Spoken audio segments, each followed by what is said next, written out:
Hey y'all, so I am back with another video. Per your request, this is about the concept maps. But before we get started on the concept maps, I did want to touch base on something that is very vital to this channel. If you like this video or any video that I've made in the past, please make sure that you like, comment, and subscribe, and even share it if you feel like it's someone that can benefit from the information. You doing these things kind of help motivate me to continue to make my videos. It also kind of helps me gauge what is working and what is not working, so I can get rid of the fluff videos and give you guys what you want. So please, if you watch this video, if you watch any of my past videos, like, comment, and subscribe, and I will continue to bring you the content from start to finish. One little quick side note, the pencil that I use for my iPad, this was off of Amazon for $12. I did not pay for no Apple Pencil. They have some cons, like sometimes you can't hold your hand on the iPad when you're drawing, but $12 versus $100, big difference to me. $12 Amazon, you do not need the bad and bougie one. But if you got it, then go ahead and get it. But onto the concept map videos, remember, like, comment, subscribe, and share so you can continue to get this content. Okay, so just going to show you all a little quick preview of my current study method, which is the concept map. This one in particular is going over hemophilia. I put the pathophysiology, which is blood does not clot, leading to the risk of excessive bleeding. I haven't fully filled this one out yet, but this is just for the sake of a preview. So signs and symptoms, bleeding, pain, bruising, medications. I did just put a side note to avoid IVs because it's a bleed risk. Coagulation, replacement factors, but I actually put the medication names in this area. This one is all the nursing interventions, which if I feel like it's something that's really important, I put it into a different color. And this one is for patient teaching, which is, of course, what to let them know. In this case, it would be to avoid any over-the-counter aspirin or to wear a medical alert bracelet. And of course, other things like just if there is bruising or anything like that, for this particular person, it would be more of an urgent matter because of the high risk for bleeding. So now that I showed you, once I make these concept maps, I copy the page and I just, copy it and then use it again just so I won't have to keep doing the same thing over and over. But I'm going to show you all a really quick preview on how I do it. So to create the concept map, I just looked on Google to see like a template of how I can do mine and kind of copied it. So on GoodNotes, you would click right here on this little option where it has squares and circles using your pen. I started with the circle. I didn't make it just like that. Hold on. Okay, so I started with the circle. The next, I made my little box.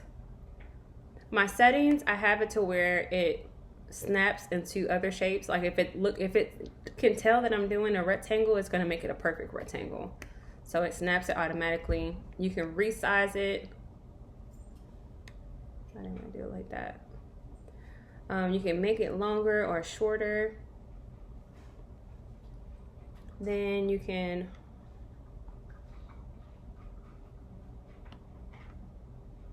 like that. However you want to make the shapes, you can always adjust it. Then if I know I want to have a certain kind of design, I just delete that. Make my little open spaces to put the words. And we'll do like that. Pathophysiology.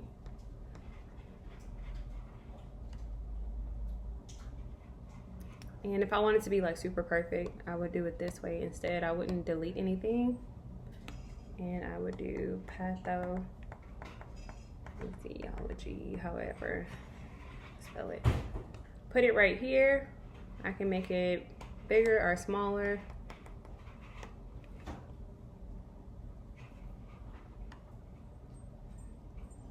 And then I'll go back in and delete, oh shoot. Then I'll go back in and I will delete it so it's perfect. change the color or whatever you want to do. But that's how I make the template, and at the end I'll actually put a picture in here how the template looks, just so you can use it as a reference if you want to do yours like this. But back to an actual template, I do have the disease, so the name of the disease, the patho, what causes it, risk factors, who's at risk for it, signs and symptoms, of course that's self-explanatory.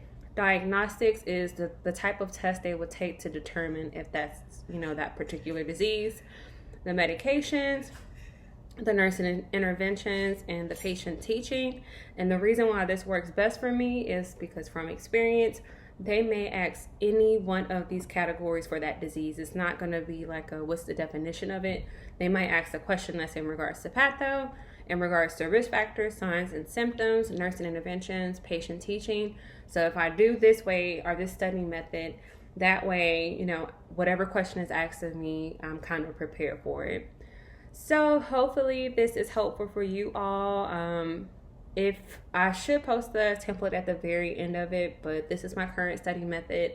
I do use Simple Nursing, and on top of Simple Nursing, I have the NCLEX examination book, which I'll post a screenshot of that as well. So I watched that video first. First time around, I just watch it just to understand it. I play it again, and then I start filling in my template. Then after that, I refer to the book to see if there's any key concepts that I wasn't able to catch in the Simple Nursing video. But short, sweet, and simple, that is what I do to make my templates. Let me know if you have any questions on it.